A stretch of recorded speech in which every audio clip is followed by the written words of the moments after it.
I am the director of Fighting Heels and the creator of Snatch Power. We have the whole film crew in the building today. We have the cinematographer, we have the screenplay writer, we have the superstars of the film, and we're going to be screening that upstairs. And Snatch Power is a post-apocalyptic, Afro-futuristic women's liberation artist collective. So that's Snatch Power. We're screening our movie. Our movie was in a zine first. Ria's teaching you how to make zines. Our zine, the Snatch Power zine, was in the LA Zine Fest last year. We made our zine for the LA Zine Fest to put it in there, to slay, have fun in a zine making community. So we're inviting you to become a part of the zine making community, and that could go, if you do it yourself, you make your own zine instead of buying Vogue, that could take you to having a screenplay, and then that could be a movie, and then it could just keep being this little cool art train that just keeps going and going and going when you do it yourself. You know what I'm saying? You could do it all. All right, thank you, have fun. Am I black, African American, or am I an earthling or a Moor? They've been calling us lazy since we started working for free. We is my currency, took the green. If you want a verse from me, the regular, it'll work for me. Check a watch, time of death. Right now, I just murk the beat. I don't serve it up, but I work the streets. They gon' take me serious, most certainly. I did it. Are we ready? Yes? Okay, let's do it. Say snatch if you're ready.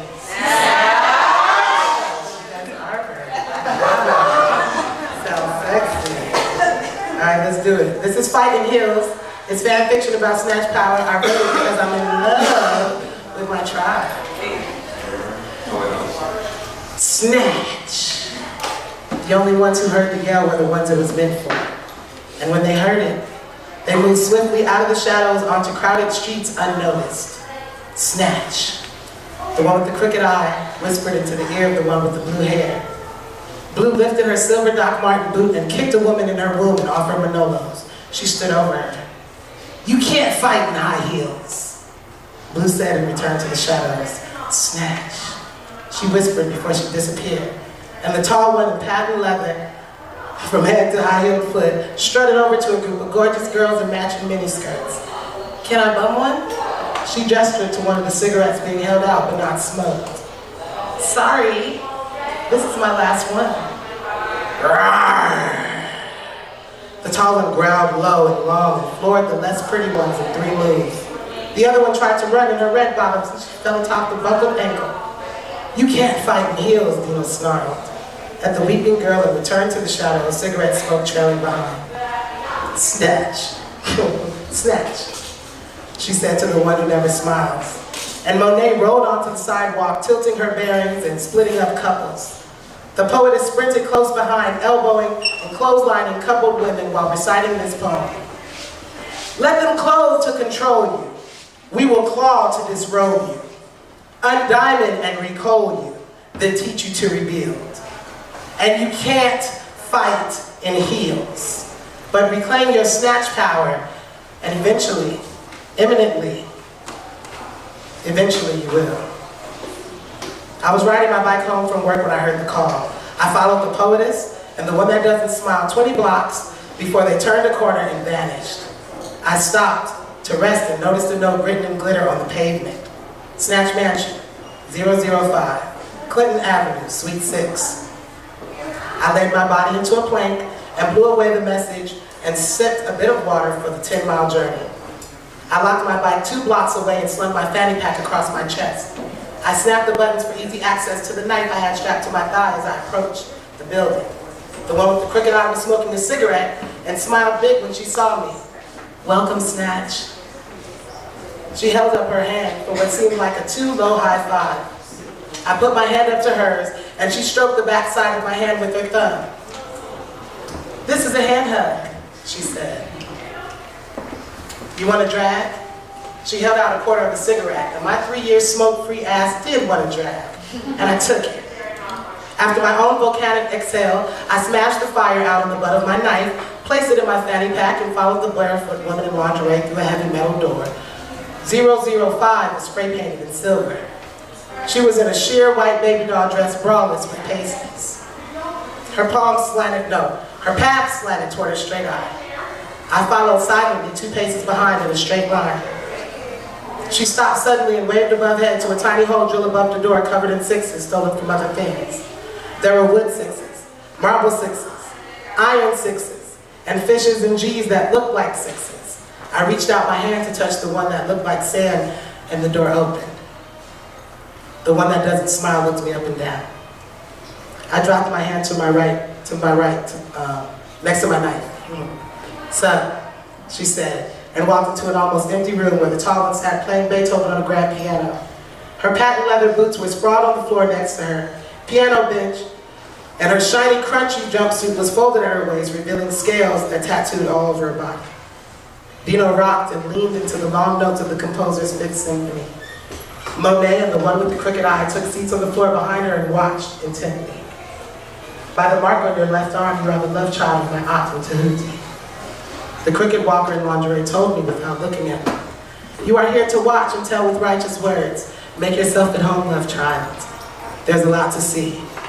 Then to Dino and Monet, "There's one more coming." I moved across the room in the narrow hall that was parallel and furthest from the door with the 6s. Piano music faded and disappeared as I crept through the darkness toward the faint sound of drumming.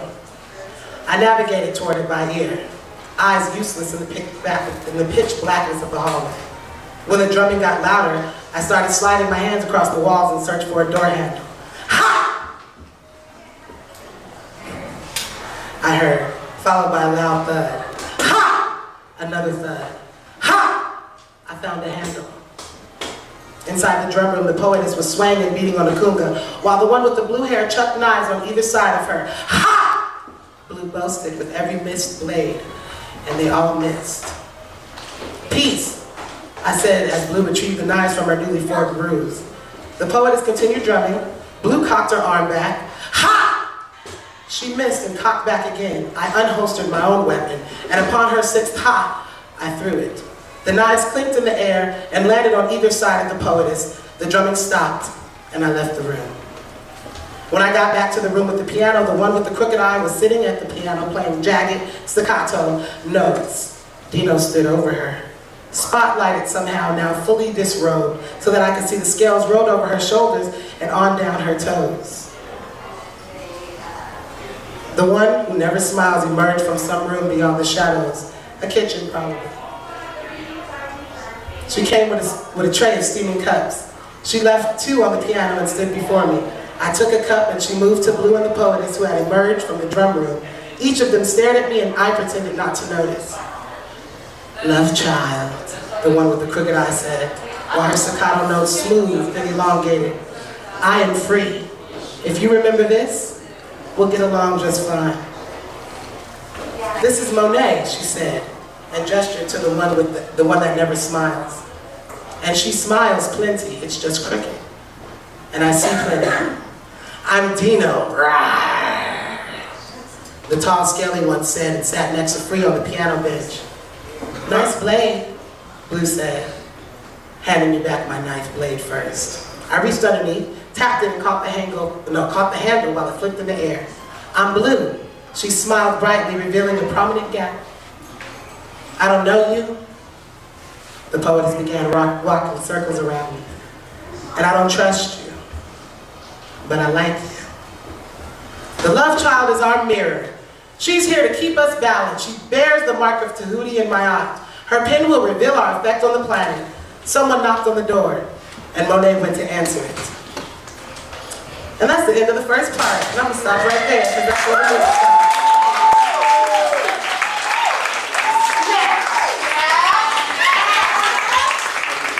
Okay, everybody, please give it up for SondriaWrites.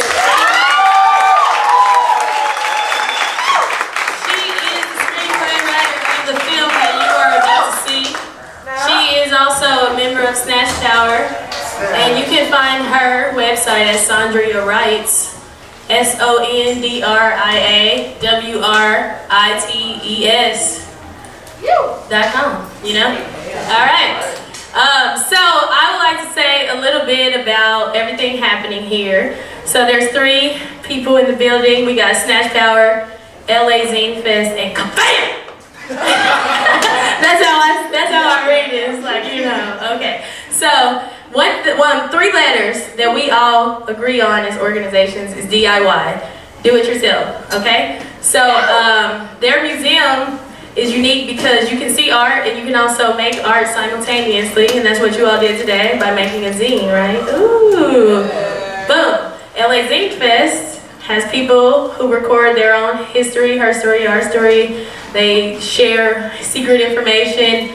They document something that, you know, they do investigative journalism or, you know, something that is just fun and silly. But ultimately, it's just people telling their own stories, right? All right, doing it themselves. And then when a whole community does that, what do you have? You can track something from a whole community of people from a certain time, right? From the people themselves, not from the government, okay? And then Snatch Power, boom. Snatch Power, Sondria wrote that, which is cool that you got to hear her read that, because not every screening you will, and the movie is an avant-garde movie, you know? It's an art film, it's a post-apocalyptic, psychedelic, sci-fi art film. So, hearing that background gives you a little insight into what you're gonna be like hearing here in another form. But ultimately, this movie, I directed it. A lot of people put a lot of emphasis on the director, I've noticed, in the film industry, which is weird to me, you know what I'm saying? Because it takes so many people to make a film, and it's not one person that is like, I directed it, right? You know what I'm saying? Like, so Stacy right here, who's shooting me, so she's not even gonna like, right, directly in front of me. Look, you see this? How we're right here? This is how it has to be when we made this movie, because she's the cinematographer of the movie. You know what that means? That means I noticed that every time Stacy shot Snatch Power, she could really see us. So I knew she could really see us in a film that Sondria wrote about us, because this is us, right? And so she's us, I'm us. Then we have Ra Omniclicks in the building, who did the makeup for the film, and who also did cinematography and lighting. We have, let's see, who else? Okay, all right. Well, the assistant director is Amina Naris.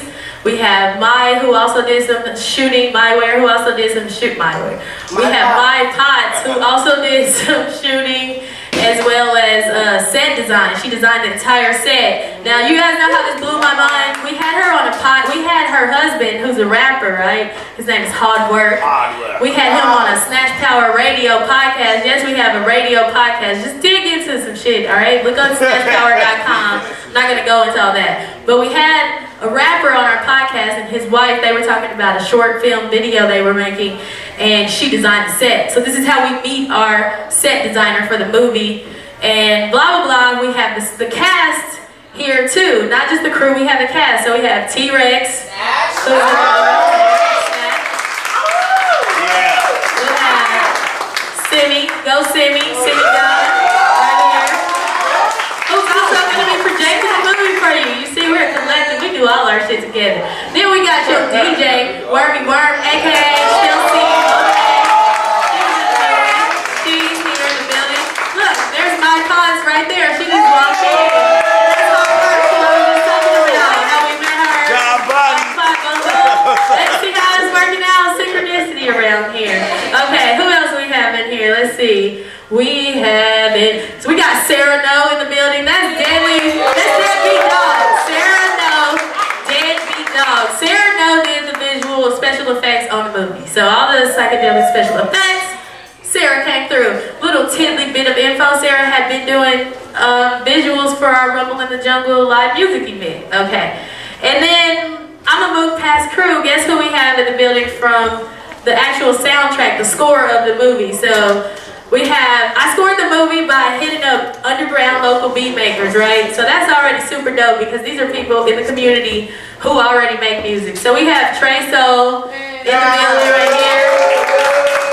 Trey Soul is one of the, two beat makers, or you could call them composers, who really contributed most of the music.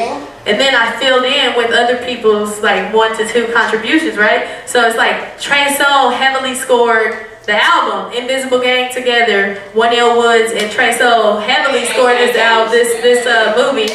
We also have the artist Freeze in the building. I'm gonna say, when y'all see this part where I'm in there, just know like that was his beat and I was feeling it. Okay. And guess what? Y'all want to hear something about Snatch Power or women having power? Is that the cinematographer, Really Not Radio? That's Really Not Radio. She also made a beat in the movie. You know what I'm saying? And we have other beat makers like Amra Island, and if anyone knows Amra Island, we have Tesla, we have Curtis King, Andre Hondo, Alpha MC, we have, let's see. That's it, it's lit. Alright, so we're gonna play the movie now. We gotta play the movie. Andre Hondo, United States. We also have Earth Arrow in the building, Fuck You Pale.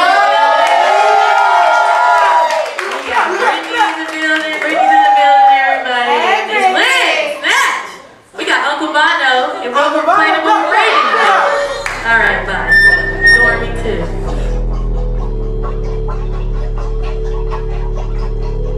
Alright, we're gonna dim the lights.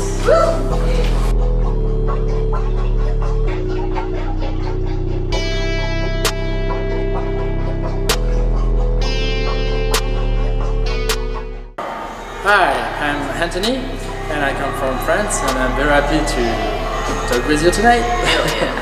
Sid, what do you think about the film and what was your most memorable? What I love in the movies was the sound, with the ambience, with the atmosphere and the colors and the mix and the look to each other of each actors was very mysterious. I really enjoy it. Alright, perfect. Hi everyone, my name is Angel. I'm with Defend Boyle Heights. I heard about the screening because I follow Chelsea around because Chelsea and Snatch Power and everyone else that they affiliate themselves with is fucking dope.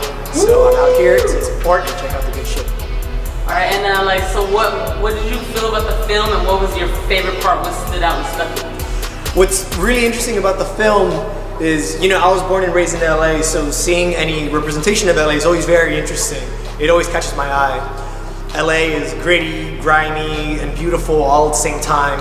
And I think the film, with its mixture of the reality of what is downtown, both at night, and the way that we live in the 21st century, and a lot of these things tend to come together, right? Whether we're talking about different communities come together, whether we're talking about the real and then the cyber coming together, whether we're talking about, fucking people taking the buses or riding their bikes or walking down the street and owning everything. I think this was a good example of what that can look like, visually, right? Fucking static coming out everywhere, people jumping up from fucking whatever, dancing, music, good times. It's a good, it's like a lucky penny, It's a really good penny that just symbolizes downtown LA and a lot of just what LA kind of feels like sometimes, So I liked it, yeah. Snatch! You think you can hit it with a snatch? Yeah. Snatch! My name is Tiffany, but I make art under the name Georgia St. Jones. And what did you think about the film? What stood out? What's the most memorable thing that stuck with you? It was trippy, it was amazing, the writing was so good. My favorite part was the cigarette part, or the second cigarette part was my favorite, yes. How did you find out about the screening and Fighting Heels? Through Snatch Power. Hello, my name is Adam. I guess I can represent my band. It's called Egress on Ergot. Yes, okay. And how did you find out today about the screening and Snatch Power? Just through Snatch Power events, or online. Online? Where specifically? Facebook. What did you think about the film and what was the thing that was your favorite, most memorable kind of thing? All the vivid colors and the psychedelia element for sure. I was attracted to that big time. The poetry. And a lot of cool camera angles and stuff. Really Not Radio. All right, that's it. Oh wait, could you one time for us hit it with your deep soul? Snatch. Snatch. Snatch.